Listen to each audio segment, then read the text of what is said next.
Audio Jungle. नगरीय निकाय के प्रथम चरण के हुए मतदान की मतगणना 17 जुलाई रविवार को मंदसौर के शासकीय महाविद्यालय तथा नगरी नगर पंचायत की नगरी में होगी। मतगणना की तैयारियों को लेकर अधिकारियों कर्मचारियों को प्रशिक्षण दिया गया। तैयारियों को लेकर अधिकारियों ने किया निरीक्षण। नगरीय निकाय चुनाव के परिणामों की पल पल अपडेट के लिए जनसारंगी यूट्यूब चैनल को सब्सक्राइब अवश्य करिए। अब समाचार विस्तार से। नगरीय निकाय मंदसौर के प्रथम चरण के चुनाव 6 जुलाई को संपन्न हुए, जिनकी मतगणना 17 जुलाई रविवार को मंदसौर के शासकीय महाविद्यालय परिसर में होगी। मतगणना की तैयारियों को लेकर शनिवार को उद्यानिकी महाविद्यालय मंदसौर में अधिकारी और कर्मचारियों को प्रशिक्षण दिया गया। प्रशिक्षण के दौरान कितनी बजे किस प्रकार से वोटिंग मशीन कक्ष में पहुंचेगी और उसके पश्चात कैसे मतगणना होगी, उसका पूरा विस्तार से विवरण समझाया गया। शासकीय महाविद्यालय के 6 कक्षों में मंदसौर नगर के 40 वार्डों की मतगणना होगी।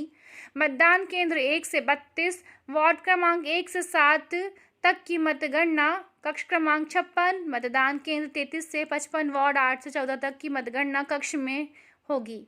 मतदान केंद्र 56 से 80, वार्ड 15 से 21 तक की मतगणना कक्ष क्रमांक 3 में होगी। मतदान केंद्र 81 से 104, वार्ड 22 से 28 तक की मतगणना कक्ष क्रमांक 4 में होगी। मतदान केंद्र 105 से 128, वार्ड 29 से 35 की मतगणना कक्ष क्रमांक 5 में होगी तथा मतदान केंद्र क्रमांक 129 से 149, वार्ड 36 से 40 तक की मतगणना कक्ष क्रमांक 6 में होगी। मतगणना अधिकारी ने बताया कि मतगणना 17 जुलाई रविवार को प्रातः 9 बजे से आरंभ होगी। मतदान केंद्रों की मशीनें प्रातः 8:30 बजे तक कक्ष में खोली जाएगी। इस दौरान उम्मीदवार एवं प्रतिनिधि समय पर उपस्थित होंगे।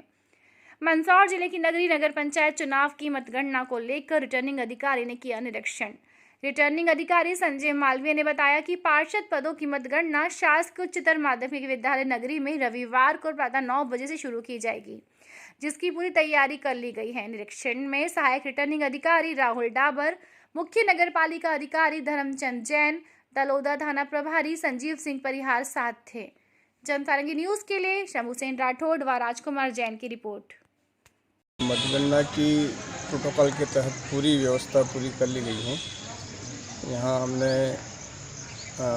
15 जो है मतदान केंद्र हैं, 15 वार्ड हैं, उनके लिए 2 कक्षों में मतगणना होगी। एक कक्ष में 10 वार्डों का होगा और दूसरे कक्ष में 5 वार्डों का। इस तरह से हमने 2 कक्षों में व्यवस्था की है और पूरी पारदर्शिता के साथ और पुलिस की सघन सुरक्षा व्यवस्था के बीच में मतगणना होगी। पुलिस का 3 घेरे के रूप में सुरक्षा व्यवस्था बना के रखी है। पुलिस का एक घेरा गेट के बाहर रहेगा, वहाँ चेकिंग होगी और फिर अपने हमारा जो ये मतदान गणना का जो स्थल है शासकीय उच्चतर माध्यमिक विद्यालय, इसके मेन गेट पर सघन चेकिंग होगी। उसके बाद मतगणना कक्ष के बाहर भी एक पुलिस का घेरा रहेगा, वहाँ पर चेकिंग होगी। सभी के जो गणना अभिकर्ता है सभी को कार्ड जारी किए हैं, परिचय पत्र जारी किए गए हैं।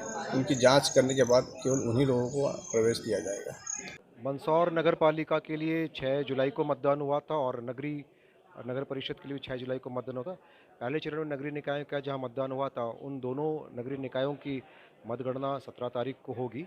नगर पालिका मंदसौर के 40 वार्डों की मतगणना मंदसौर में होगी और नगरी की नगरी में होगी। इसके लिए आज सभी मतगणना दलों को बुलाया गया, इनकी ट्रेनिंग आयोजित की गई है। प्रत्येक निकाय में जितने वहाँ वार्ड है उतनी टेबल्स लगाई गई हैं। मंदसौर में 40 वार्डों के लिए 40 टेबल रहेगी और नगरी में 15 वार्डों के लिए 15 टेबल रहेगी।